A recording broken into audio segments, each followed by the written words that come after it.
Di saat perusahaan Vanessa sudah besar dan semua orang berebut duduk di kursi empuk, Yusuf justru diusir seperti orang asing.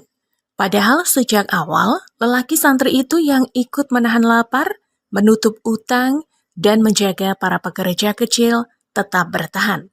Lebih menyakitkan lagi, setelah dipecat dengan hina, Vanessa malah menemukan Yusuf duduk penuh debu di proyek bangunan, bekerja sebagai buruh kasar dengan mata yang sudah kehilangan cahaya. Dan ketika semua rahasia mulai terbuka, Vanessa sadar ada satu pengorbanan besar yang selama ini disembunyikan Yusuf. Ternyata, sebelum cerita ini dimulai, silakan tulis di kolom komentar kalian menonton dari kota mana. Jangan lupa tekan tombol like dan subscribe channel ini. Sekarang mari kita mulai ceritanya. Hujan turun tipis di sore yang kelabu ketika Vanessa pertama kali benar-benar merasa perusahaannya akan mati. Ruko kecil 2 lantai yang ia pakai sebagai kantor tampak suram. Cat temboknya mengelupas, papan nama di depan sudah pudar, dan suara air menetes dari sudut plafon terdengar seperti hitungan mundur menuju kehancuran. Di atas meja, tumpukan tagihan, surat komplain, dan daftar gaji yang belum terbayar berserakan tanpa ampun. Semuanya seperti mengepung dada Vanessa yang sejak pagi belum sempat makan. Ayahnya baru 3 bulan meninggal. Sejak itu, perusahaan kecil peninggalan keluarga yang dulu bergerak di proyek bangunan rumahan mulai limbung. Rekan lama ayahnya satu persatu mengundurkan diri. Mandor yang biasanya sabar ikut gelisah.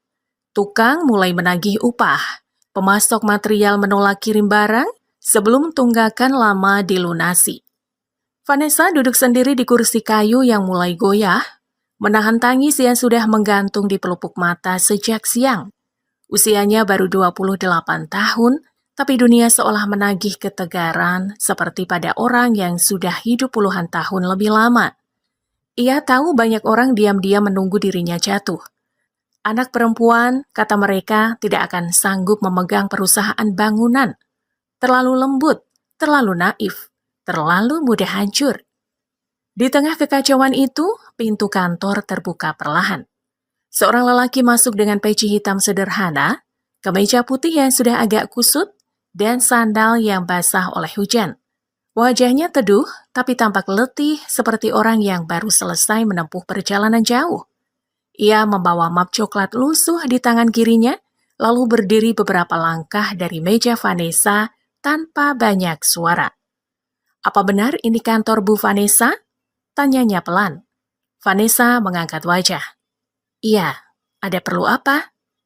Lelaki itu menunduk sopan. "Nama saya Yusuf. Dulu saya sering ikut almarhum Bapak ke lapangan. Saya dengar keadaan perusahaan sedang susah." Entah kenapa kalimat itu tidak terdengar seperti rasa ingin tahu. Lebih mirip kepedulian yang datang terlambat, tapi tetap tulus. Vanessa menatapnya beberapa detik. Wajah lelaki itu asing dan akrab sekaligus. Ia lalu teringat samar-samar. Dulu saat masih kuliah dan sesekali ikut ayahnya ke proyek, ia pernah melihat pemuda berpeci yang rajin membantu mengangkat semen, mencatat pesanan material, lalu menghilang lagi tanpa banyak bicara. "Kamu dulu ya sering sama Bapak ke proyek kecil di pinggir kota itu?" Yusuf mengangguk. "Saya cuma bantu-bantu." Kalimat sederhana itu nyaris membuat Vanessa tersenyum pahit. Di tempat seperti ini, orang yang paling banyak berkorban justru sering menyebut dirinya cuma bantu-bantu. Belum sempat percakapan berlanjut, seorang mandor masuk dengan nafas memburu. Wajahnya tegang. "Bu, pekerja di proyek Cempaka pada berhenti kerja. Mereka minta gaji minggu lalu dibayar sekarang. Kalau tidak, besok mereka angkat kaki." Jantung Vanessa langsung turun. Proyek Cempaka adalah satu-satunya pekerjaan yang masih bisa menyelamatkan arus kas mereka. Kalau itu berhenti, habislah semuanya. "Aku belum ada dana cair hari ini," ucap Vanessa lirih. Mandor itu mengusap muka kasar-kasar. "Mereka sudah sabar terlalu lama, Bu." Ruangan mendadak sesak. Vanessa membuka laci, memeriksa isi dompet, menatap angka di buku kas, lalu menutupnya lagi dengan tangan gemetar. Tidak cukup, bahkan jauh dari cukup. Saat itulah Yusuf membuka map lusuh yang dibawanya. Dari dalam, ia mengeluarkan beberapa lembar uang dan sebuah buku catatan kecil. Pakai dulu ini buat menahan mereka sampai besok, katanya. Vanessa tertegun. Ini uang siapa? Uang saya. Mandor itu ikut diam. Vanessa menatap nominalnya. Tidak besar untuk ukuran proyek, tapi cukup untuk meredakan amarah pekerja sementara. Cukup untuk membuat mereka tidak pergi malam ini. Kamu yakin? Suara Vanessa nyaris berbisik.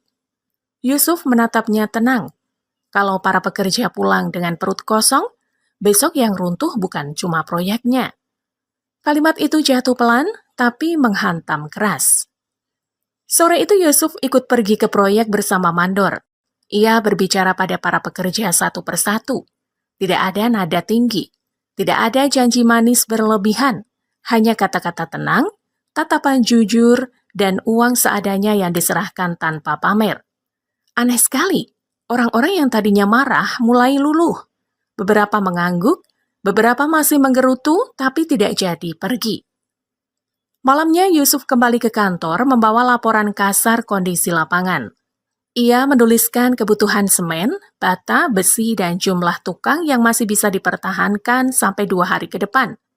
Tulisan tangannya rapi, hitungannya teliti, kepalanya dingin.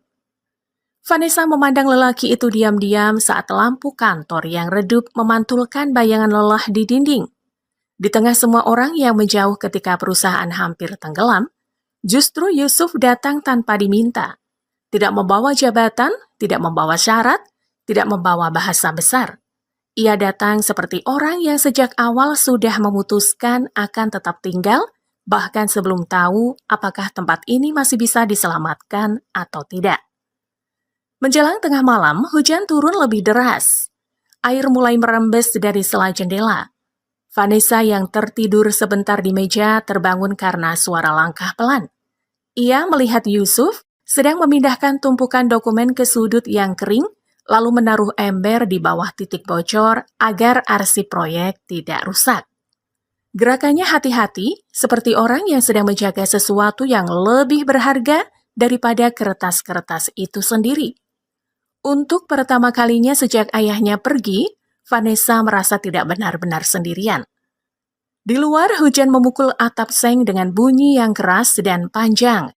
Sementara di dalam ruangan sempit itu, takdir diam-diam mulai menulis luka dan kesetiaan mereka dari titik paling bawah.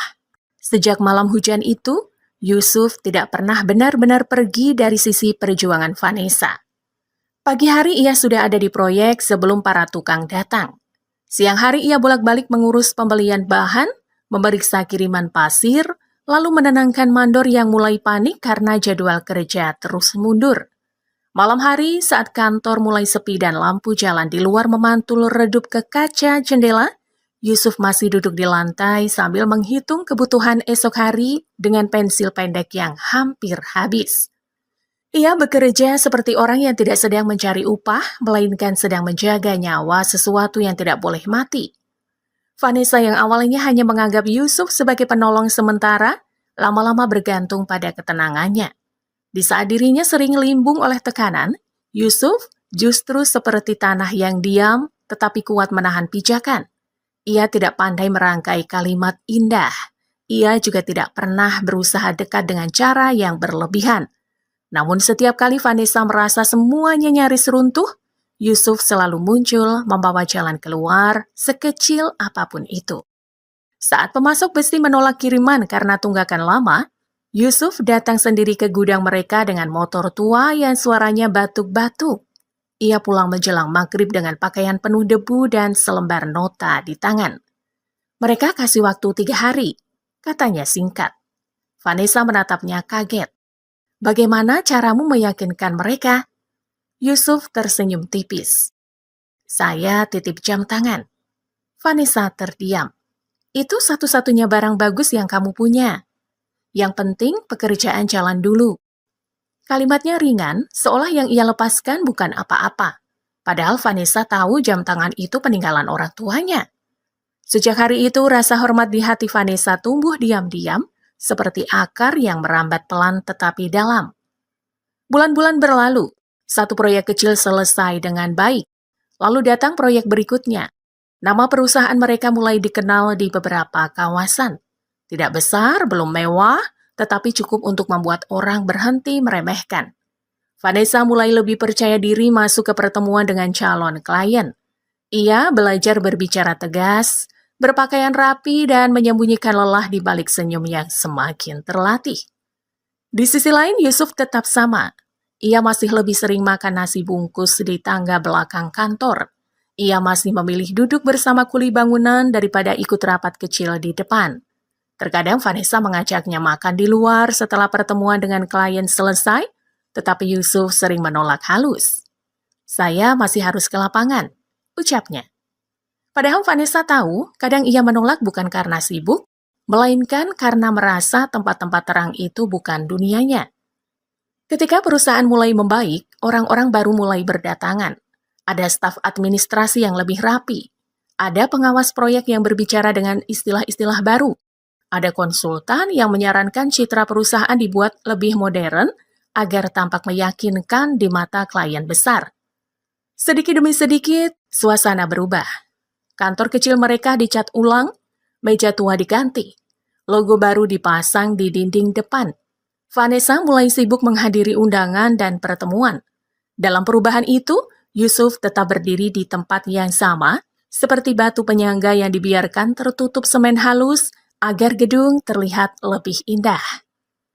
Suatu sore, Vanessa turun dari mobil setelah bertemu calon investor.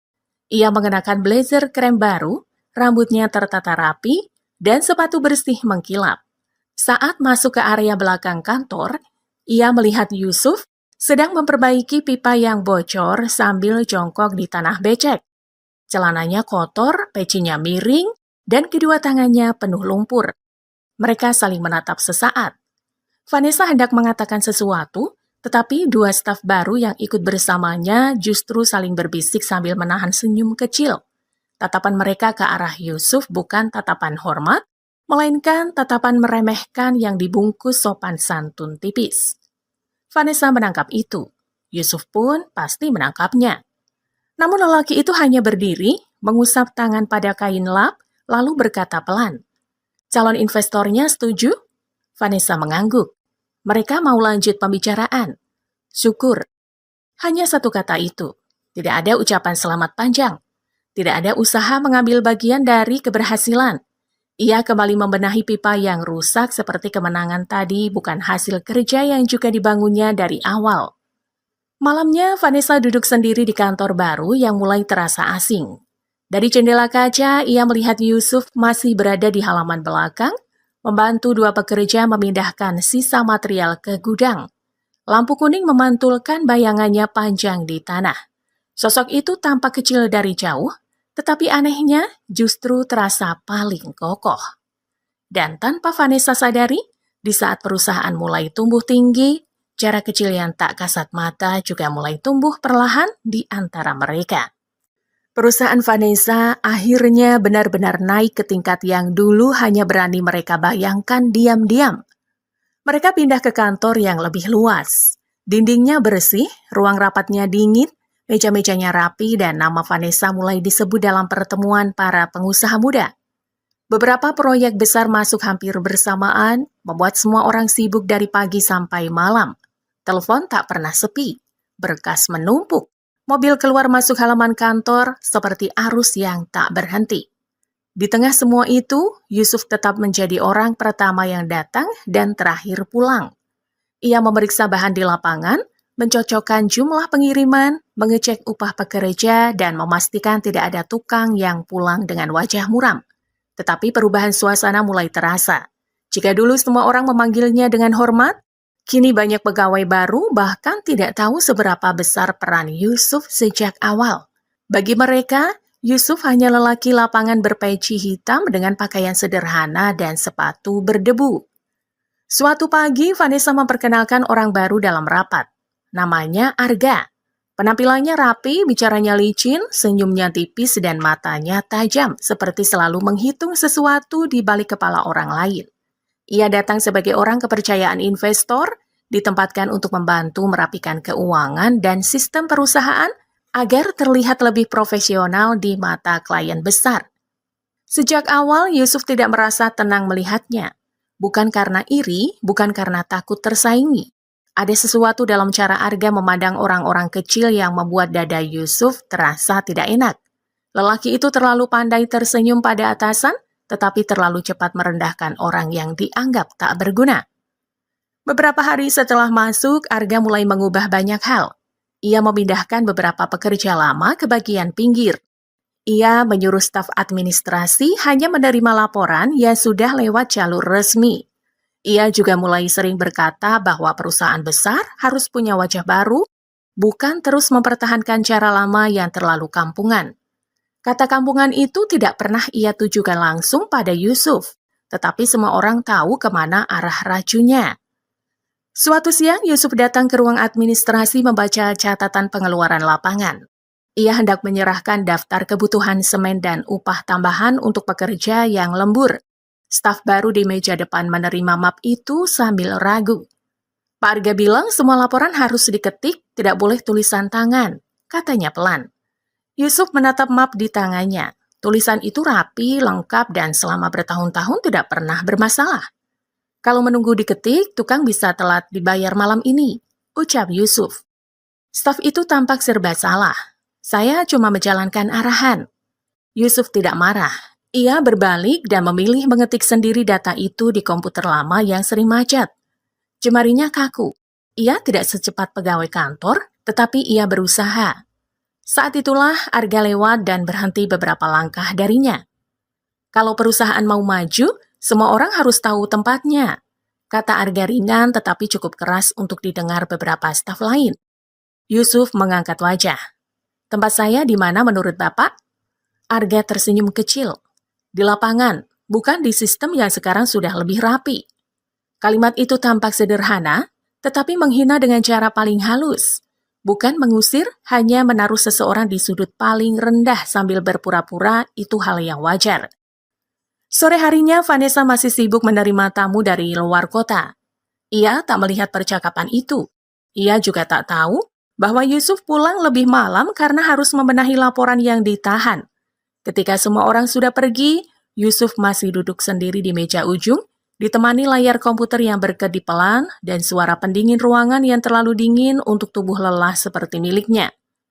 Di halaman belakang, para pekerja lama mulai saling berbisik. Mereka merasa suasana tak lagi sama. Dulu perusahaan ini dibangun dengan rasa senasib.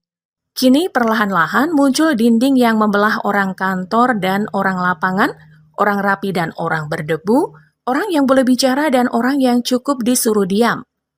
Malam itu Vanessa keluar dari ruang rapat dengan kepala pening. Dari kejauhan, ia melihat Yusuf masih membereskan berkas sendiri. Ada rasa ingin menghampiri, tetapi Arga sudah lebih dulu berjalan di sampingnya sambil membahas strategi baru, citra perusahaan, dan pentingnya menyingkirkan kebiasaan lama yang dianggap memperlambat pertumbuhan. Vanessa terus melangkah sambil mendengarkan. Sementara di ujung lorong yang sepi, Yusuf menutup layar komputer, memandang bayangannya sendiri di kaca gelap, lalu merasakan untuk pertama kalinya bahwa perusahaan yang dulu ia jaga seperti rumah mulai berubah menjadi tempat asing yang pelan-pelan mengikis namanya dari dalam. Sejak Arga masuk, perubahan di perusahaan tidak lagi terasa seperti pertumbuhan yang hangat. Semuanya menjadi lebih dingin, lebih licin, dan lebih sulit ditebak. Orang-orang yang dulu bekerja dengan saling percaya, kini mulai saling curiga. Setiap kesalahan kecil dicatat, setiap keterlambatan dibicarakan, setiap suara dari lapangan harus melewati meja-meja yang tak pernah terkena debu. Yusuf merasakan itu lebih dulu daripada siapapun. Beberapa pemasok lama mendadak mengeluh soal pembayaran yang katanya terlambat, padahal Yusuf tahu bukti transfer sudah pernah dikirim. Ada pula material yang jumlahnya tidak sesuai saat tiba di proyek, tetapi di atas kertas semua tampak lengkap. Ketika ia mencoba menegur bagian keuangan, jawaban yang datang selalu sama. Itu sudah dicek Pak Arga. Kalimat itu makin lama makin terdengar seperti tembok. Suatu pagi, Yusuf mendapati para pekerja di proyek utama hampir berhenti kerja karena upah lembur 2 malam belum juga cair. Wajah mereka tegang. Beberapa sudah bicara ingin pindah ke proyek lain. Yusuf menenangkan mereka satu persatu, lalu pergi ke kantor dengan nafas berat dan langkah cepat. Ia masuk ke ruang administrasi sambil membawa catatan rinci jam kerja para buruh. Arga sedang berdiri di dekat meja Vanessa menjelaskan sesuatu tentang laporan investor. Jasnya rapi, suaranya tenang, dan wajahnya tampak seolah segala hal ada di bawah kendalinya. Pak, upah lembur di proyek utama belum turun, kata Yusuf menahan diri. Kalau sampai malam ini tidak cair, mereka bisa berhenti. Arga menoleh pelan. Aneh, bukankah datanya sudah kamu serahkan 3 hari lalu? Yusuf mengangguk. Sudah, lengkap. Arga memandang Vanessa, lalu tersenyum tipis. Berarti ada yang tidak beres di lapangan. Bisa saja datanya terlambat masuk. Ucapan itu terdengar biasa, tapi seperti sengaja dilempar untuk mengarah ke Yusuf. Vanessa yang sejak pagi dikejar rapat hanya memijat kening. Yusuf, tolong pastikan tidak ada yang telat lagi. Kita sedang diawasi investor. Yusuf ingin menjelaskan bahwa keterlambatan itu bukan dari lapangan. Namun tatapan Arga yang tenang dan dingin membuat suasana terasa aneh. Seolah apapun yang ia ucapkan akan dipelintir menjadi pembelaan diri. Ia akhirnya hanya mengangguk lalu keluar. Sore harinya masalah lain datang. Sebagian besi yang seharusnya dikirim ke proyek ternyata hilang dari gudang transit.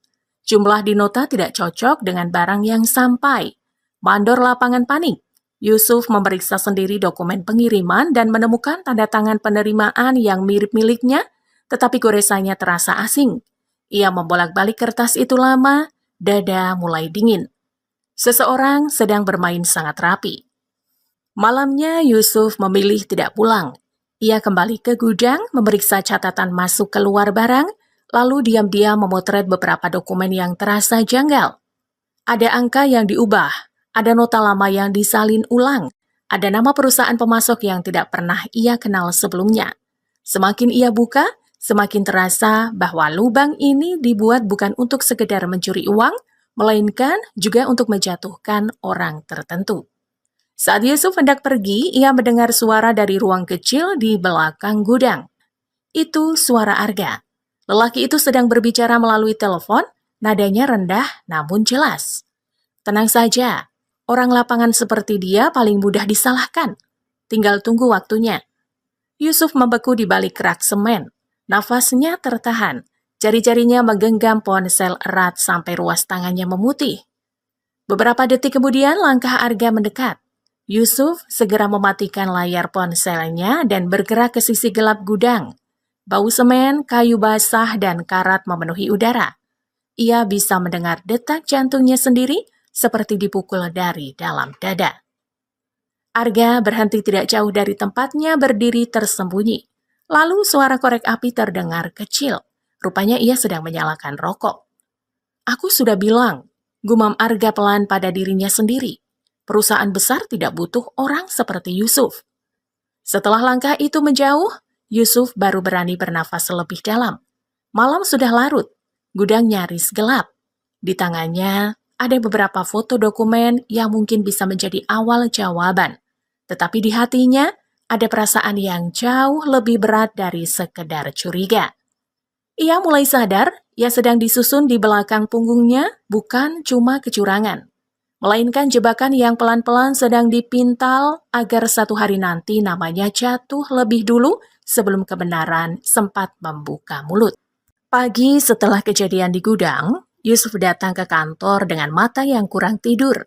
Semalaman ia memandangi foto-foto dokumen di ponselnya, mencoba menyusun potongan-potongan kecil yang mulai membentuk wajah pengkhianatan. Namun semakin ia teliti, semakin jelas satu hal yang membuat dadanya sesak. Arga tidak hanya mencuri uang perusahaan, ia sedang menyiapkan panggung agar semua kesalahan bermuara pada satu nama. Namanya. Di ruang kantor, suasana sudah tegang sejak pagi. Vanessa baru saja mendapat kabar bahwa salah satu investor besar meminta laporan audit internal dipercepat. Nada bicaranya menjadi lebih singkat, langkahnya lebih cepat. Wajahnya cantik seperti biasa, tetapi ada lelah yang membuat sorot matanya terasa lebih dingin dari biasanya. Yusuf berdiri di depan meja Vanessa sambil membawa map tebal. "Saya mau bicara sebentar," katanya pelan. Vanessa mengangkat wajah dari tumpukan berkas. "Sekarang, penting." Belum sempat Vanessa menjawab, Arga masuk sambil membawa beberapa dokumen yang sudah disusun rapi. Ia menatap Yusuf sekilas, lalu meletakkan berkas di meja. "Ini laporan pengeluaran proyek utama. Ada beberapa selisih yang harus segera dijelaskan sebelum rapat siang." Vanessa langsung membuka dokumen itu. Dahinya mengerut.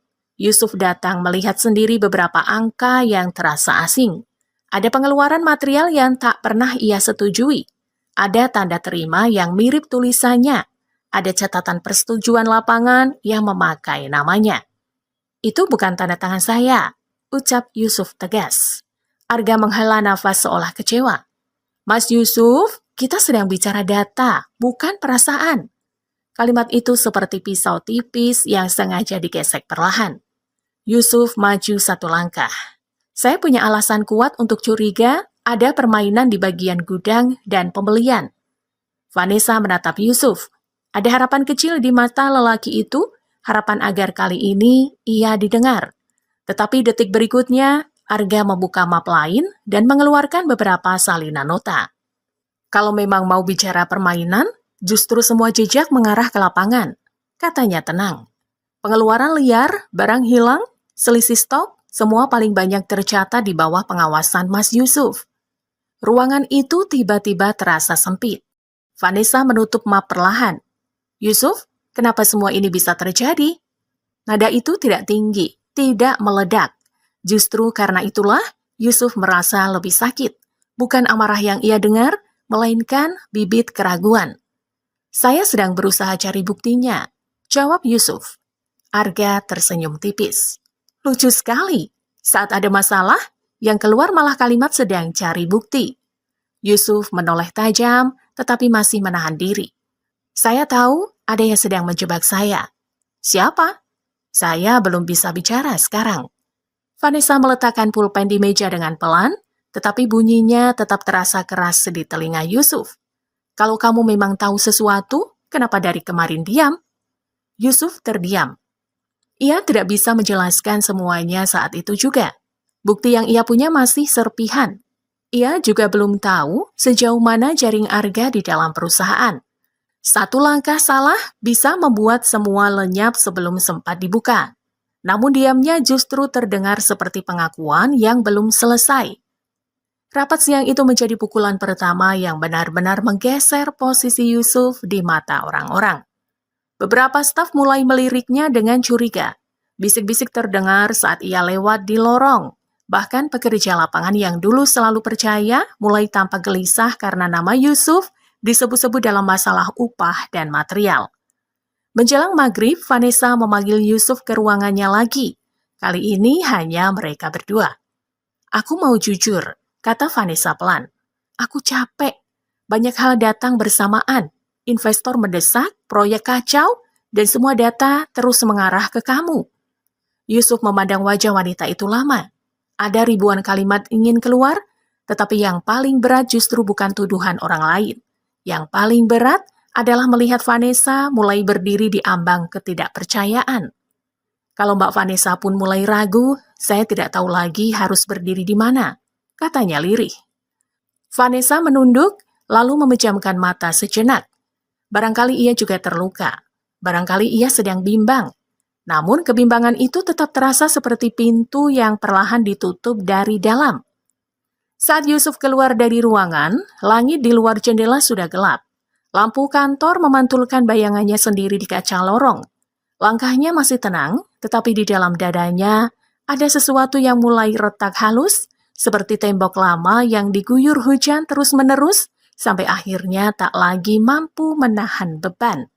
2 hari setelah rapat itu, suasana kantor berubah semakin dingin pada Yusuf. Tak ada yang mengusirnya secara terang-terangan, Tetapi tatapan orang-orang sudah cukup menjelaskan segalanya. Staf yang dulu ramah mulai bicara seperlunya. Beberapa mandor lapangan masih percaya padanya, namun mereka pun tampak takut terlalu dekat karena nama Yusuf sudah terlanjur disebut dalam banyak masalah. Setiap kali ia masuk ruangan, percakapan mengecil. Setiap kali ia lewat, bisik-bisik seperti debu yang berterbangan di belakang punggungnya. Vanessa juga berubah.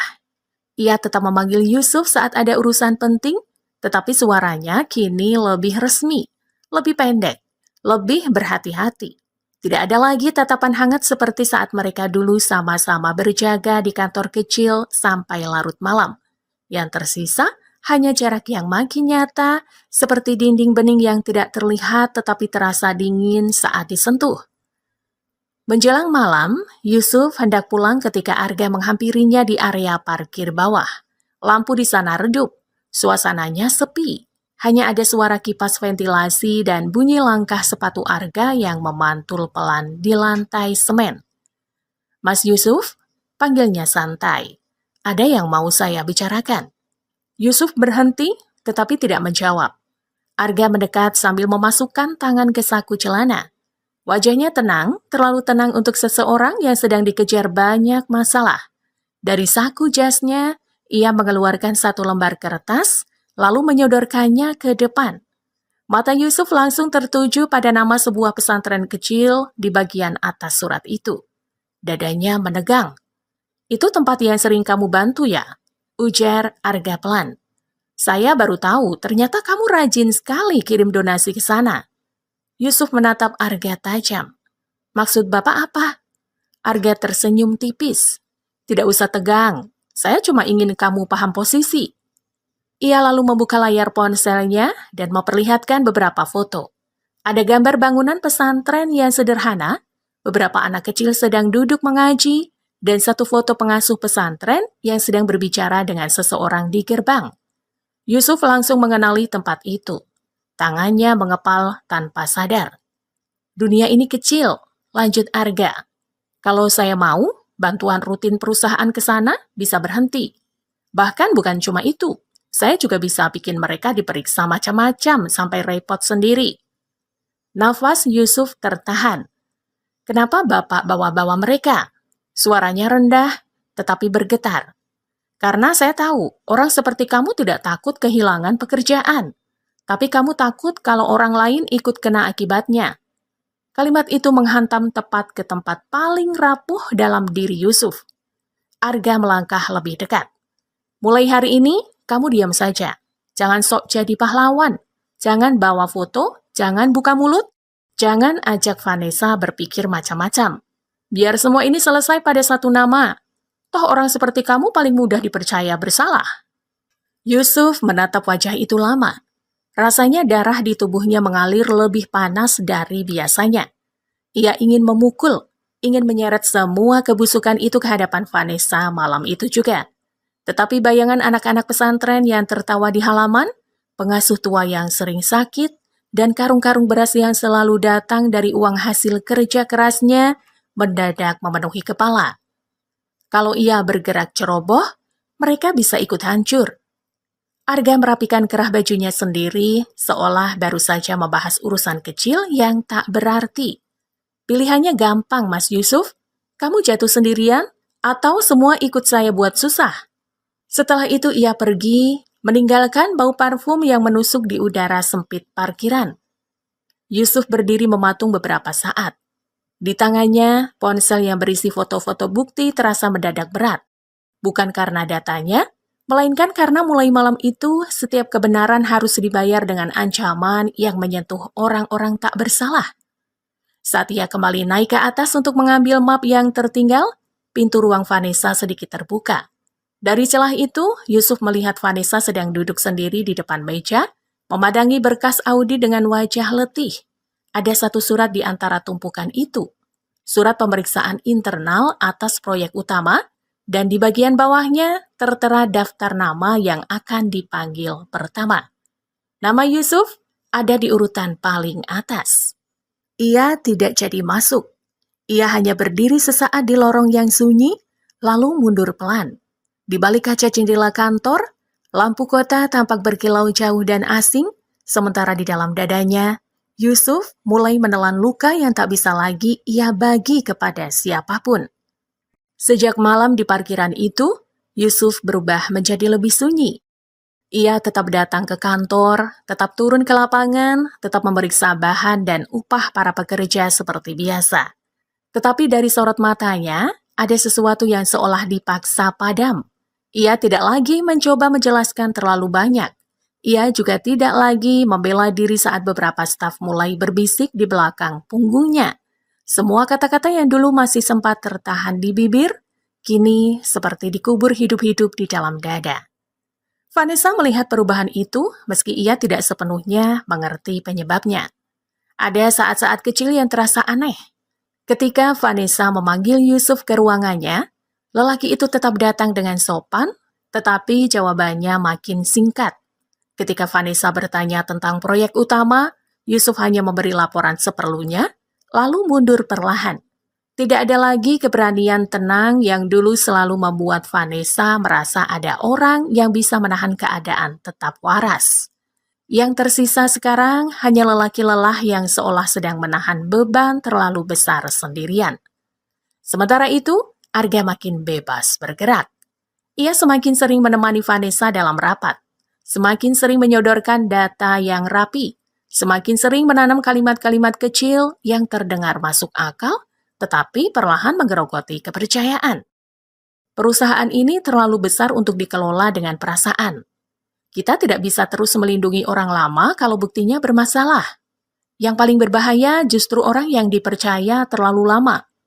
Kalimat-kalimat itu tidak selalu menyebut nama Yusuf, tetapi selalu berakhir di sana. Di proyek utama, suasana pun semakin buruk. Beberapa pekerja mengeluh kualitas bahan mulai berubah. Semen terasa berbeda. Besi yang datang lebih ringan dari biasanya. Kayu penyangga ada yang mudah retak. Yusuf mendengar semuanya. Ia memeriksa diam-diam dan menemukan makin banyak ketidakcocokan. Namun ancaman Arga membuat setiap langkah terasa seperti berjalan di atas tali tipis. Bila ia bicara terlalu cepat, pesantren bisa kena. Bila ia diam terlalu lama, para pekerja bisa celaka. Pilihan manapun sama-sama menyakitkan. Suatu siang, Vanessa memutuskan datang mendadak ke proyek karena mendapat laporan adanya keterlambatan besar. Matahari terasa kejam, debu beterbangan, suara mesin, teriakan mandor, dan denting besi saling bertabrakan di udara panas. Vanessa turun dari mobil dengan wajah tegang. Jas krem yang biasa membuatnya tampak anggun, kini justru terlihat asing di tengah lumpur dan semen. Belum sampai 5 langkah, ia melihat keributan kecil di sisi bangunan. Seorang pekerja muda sedang marah karena upah lemburnya belum dibayar penuh. Mandor tidak mampu menjelaskan. Suara meninggi. Beberapa orang mulai ikut memanas. Vanessa hendak mendekat, tetapi Yusuf lebih dulu sampai di sana. Ia tidak membentak, tidak juga menyuruh semua orang diam. Yusuf hanya berdiri di tengah lingkaran panas itu, mendengarkan setiap keluhan satu persatu dengan wajah letih yang tetap tenang. Lalu ia mengeluarkan dompetnya, mengambil semua uang yang ada, dan menyerahkannya pada mandor. Bagi dulu buat yang paling butuh makan malam ini, katanya. Pekerja muda itu tercekat. Tapi ini uang abang sendiri. Yusuf menggeleng. Nanti dicari jalan keluarnya. Vanessa yang menyaksikan dari jarak beberapa meter seketika merasa dadanya diremas kuat. Pemandangan itu seperti potongan masa lalu yang tiba-tiba hidup lagi. Bertahun-tahun lalu, di kantor kecil yang hampir mati, Yusuf juga melakukan hal yang sama. Saat semua orang sibuk menyelamatkan dirinya, ia justru mengeluarkan miliknya sendiri agar orang lain bisa tetap bertahan. Tidak lama kemudian, seorang mandor tua datang membawa laporan lain. Ada rangka di sisi bangunan yang mulai miring karena bahan penyangga tidak sesuai spesifikasi. Yusuf langsung menoleh ke arah titik itu. Wajahnya berubah. Ia berjalan cepat, memeriksa sambungan besi dengan tangan sendiri, lalu menatap ke atas cukup lama. Ada sesuatu di matanya yang membuat Vanessa mendadak gelisah. "Kenapa?" tanya Vanessa. Yusuf tidak langsung menjawab. Keringat jatuh dari pelipisnya, bercampur debu halus di pipi dan leher. Bagian ini tidak aman, katanya akhirnya. Kalau dipaksa lanjut, bisa ada yang kena. Vanessa menatap struktur bangunan itu dengan jantung yang tiba-tiba berdegup tak tenang. Di sekeliling mereka, para pekerja masih bergerak, memikul bahan, memanjat rangka, dan menyelesaikan tugas seolah semua baik-baik saja. Hanya Yusuf yang berdiri memandang ke atas seperti orang yang sedang melihat bahaya datang lebih dulu sebelum orang lain sempat sadar. Dan di tengah panas siang yang menggantung berat itu, Vanessa melihat satu hal yang tak bisa lagi ia bantah. Meski namanya diseret ke lumpur, meski harga dirinya nyaris dihancurkan, Yusuf masih menjadi orang pertama yang memikirkan keselamatan orang lain sebelum dirinya sendiri. Vanessa belum sempat mencerna ucapan Yusuf ketika suara retakan kecil terdengar dari atas rangka bangunan. Awalnya hanya seperti bunyi kayu ditekan terlalu keras. Pendek, tajam, lalu hilang. Beberapa pekerja di bawah tetap bergerak seperti biasa. Mandor masih sibuk berteriak memberi aba-aba. Debu berputar tipis di sela cahaya siang. Namun Yusuf tidak mengalihkan pandangan sedikit pun dari titik yang sejak tadi ia perhatikan. Wajahnya berubah pucat. Suruh mereka turun sekarang, katanya cepat. Vanessa refleks menoleh ke mandor terdekat. Kosongkan bagian atas, sekarang. Nada suaranya yang tegas membuat beberapa orang langsung bergerak. Tetapi belum semua pekerja sempat turun, satu batang penyangga di sisi timur meleset dari dudukannya. Bunyi besi bergesek memekakan telinga. Setelah itu, semuanya terjadi terlalu cepat. Rangka di sisi atas mendadak miring. Teriakan pecah dari berbagai arah. Beberapa pekerja meloncat turun. Ada yang terpeleset. Ada yang melempar helmnya karena panik. Suara benda jatuh bertubi-tubi menghantam lantai jor. Debu mengepul tebal menutup pandangan. Vanessa mundur selangkah, jantungnya seperti dipukul keras dari dalam dada. Di tengah kekacauan itu, Yusuf justru berlari ke arah sebaliknya. Ia masuk ke area yang baru saja dikosongkan orang lain. "Yusuf!" teriak Vanessa dengan suara pecah. Tetapi lelaki itu tidak menoleh. Ia mendengar suara seorang pekerja meminta tolong dari balik tumpukan papan dan besi. Tanpa menunggu orang lain, Yusuf menyingkirkan satu balok penyangga dengan tangan kosong, lalu merangkak masuk ke sela puing yang sempit. Debu menempel di wajah dan pakaiannya. Bahunya menghantam besi. Sikutnya tergores. Namun ia terus bergerak seperti tubuhnya tak lagi menghitung rasa sakit. Seorang pekerja muda berhasil ia tarik keluar lebih dulu. Kaki pekerja itu berdarah dan nafasnya tersengal. Yusuf mendorong tubuhnya ke arah mandor yang berdiri gemetar di luar area bahaya. Belum selesai.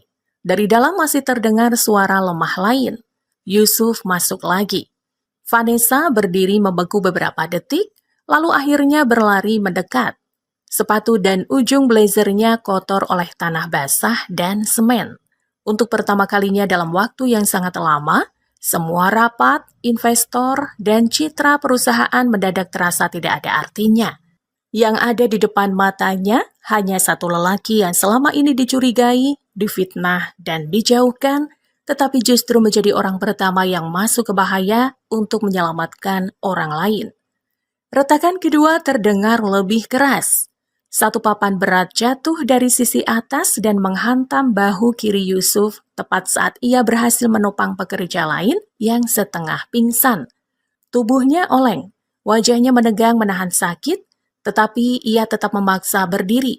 Dengan sisa tenaga yang ada, Yusuf menyeret pekerja itu keluar sedikit demi sedikit sampai dua buruh lain berhasil menarik mereka dari luar. Begitu pekerja itu selamat, lutut Yusuf akhirnya goyah.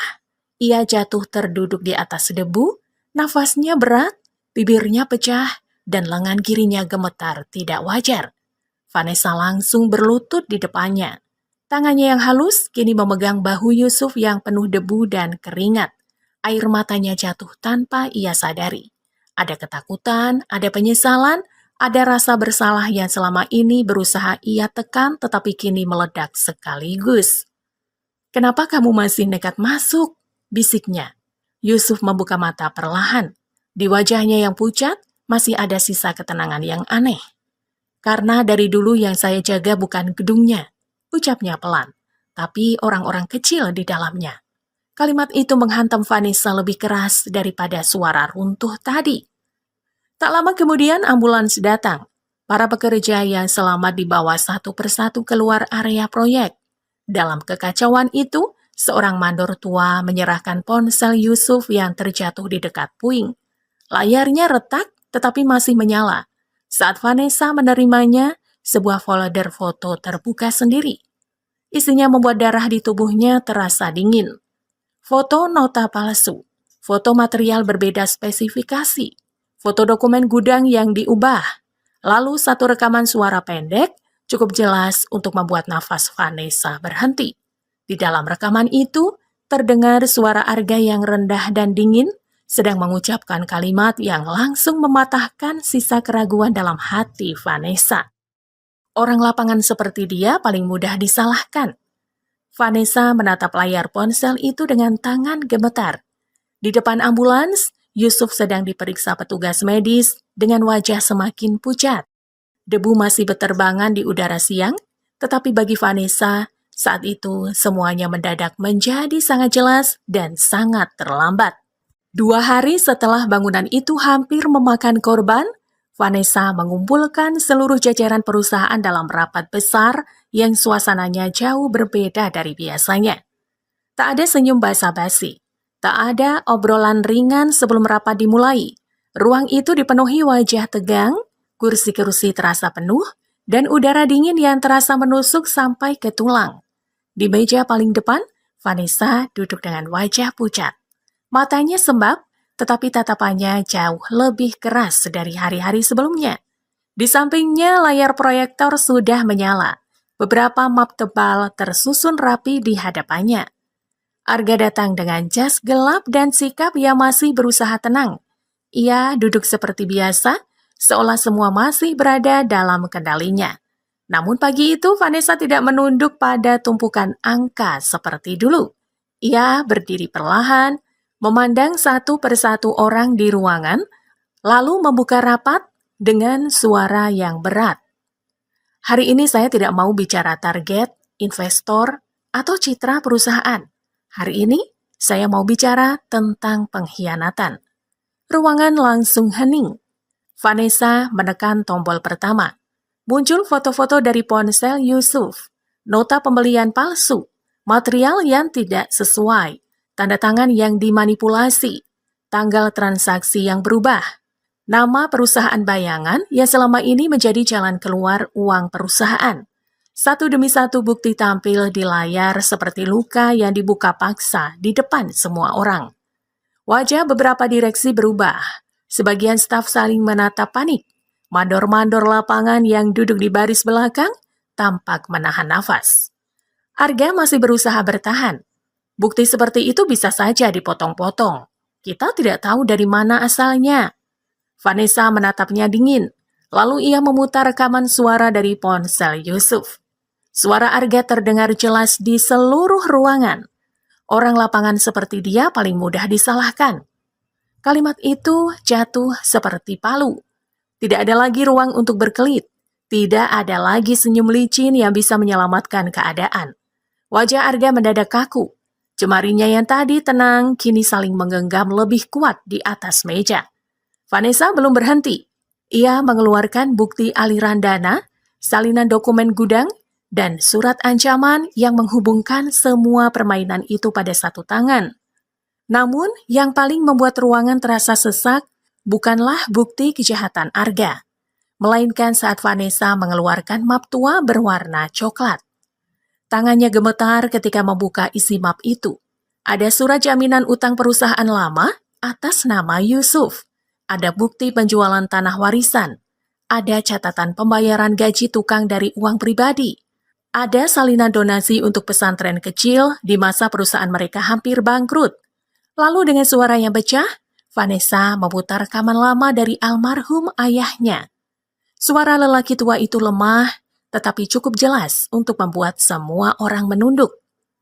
Kalau suatu hari perusahaan ini selamat, jangan lupa ada Yusuf yang menjaga dari tempat paling sunyi. Mata Vanessa langsung penuh air. Ia menatap seluruh ruangan, tetapi kata-kata berikutnya terasa seperti ditujukan pada dirinya sendiri yang dulu terlalu mudah percaya pada orang salah. Orang yang paling setia di perusahaan ini bukan orang yang duduk di kursi paling empuk, bukan orang yang paling rapi bajunya, bukan orang yang paling pandai bicara. Orang itu adalah Yusuf, dan saya justru menghinanya di depan kalian semua. Di baris belakang, pintu rapat terbuka pelan. Yusuf masuk dengan langkah lambat. Lengan kirinya masih diperban, wajahnya masih pucat. Ada memar tipis di pelipisnya. Ia sempat menolak datang, tetapi Bu Rina memohon agar ia hadir. Begitu para pekerja melihatnya, suasana ruangan berubah. Beberapa orang langsung menunduk. Ada yang tampak malu, ada yang matanya berkaca-kaca karena teringat bagaimana nama lelaki itu pernah diseret ke lumpur. Vanessa turun dari depan meja. Ia berjalan mendekati Yusuf tanpa peduli semua mata memandang. Lalu di tengah ruang rapat yang dulu menjadi saksi penghinaan paling menyakitkan, Vanessa berhenti tepat di hadapannya. Bibirnya gemetar, air matanya jatuh satu demi satu tanpa bisa ia tahan. "Maafkan aku, Yusuf," ucapnya lirih, tetapi terdengar jelas di seluruh ruangan. "Aku percaya pada orang yang baru datang, lalu membuang orang yang sejak awal ikut menahan lapar bersamaku. Aku buta. Aku jahat. Aku sudah menghancurkan harga dirimu." Ruangan itu diam seperti kehilangan suara. Vanessa lalu mengambil satu map lain dan menyerahkannya dengan kedua tangan. Di dalamnya ada surat pengembalian jabatan, hak, dan bagian saham yang semestinya sudah lama menjadi milik Yusuf. Tetapi Yusuf tidak langsung menerimanya. Ia hanya memandang Vanessa, lalu memandang wajah-wajah para pekerja di belakang mereka. Saat bibirnya akhirnya bergerak, suaranya pelan, letih, tetapi tetap jernih seperti dulu. "Saya tidak datang buat mengambil kursi. Saya cuma tidak mau orang kecil terus jadi yang pertama dikorbankan." Setelah rapat besar itu, perusahaan Vanessa tidak pernah lagi menjadi tempat yang sama. Arga diproses hukum. Beberapa orang yang selama ini ikut diam saat kecurangan berjalan, dipindahkan dan diperiksa. Sistem pembayaran pekerja dibenahi dari dasar. Tidak ada lagi upah yang boleh tertahan hanya karena meja kantor lambat bergerak. Tidak ada lagi bahan bangunan yang bisa masuk tanpa pemeriksaan lapangan. Vanessa memerintahkan satu hal yang tidak boleh dibantah siapapun. Orang kecil tidak boleh lagi menjadi korban pertama demi menyelamatkan nama besar perusahaan. Namun di balik semua perubahan itu, ada satu hal yang jauh lebih sulit daripada menata ulang laporan dan jabatan. Menata ulang hati yang sudah terlanjur terluka. Yusuf tidak kembali ke kantor seperti dulu. Setelah luka di lengannya membaik, ia lebih sering berada di pesantren kecil tempat anak-anak yatim menunggunya setiap sore. Kadang ia ikut mengajar mengaji. Kadang ia memperbaiki atap bocor.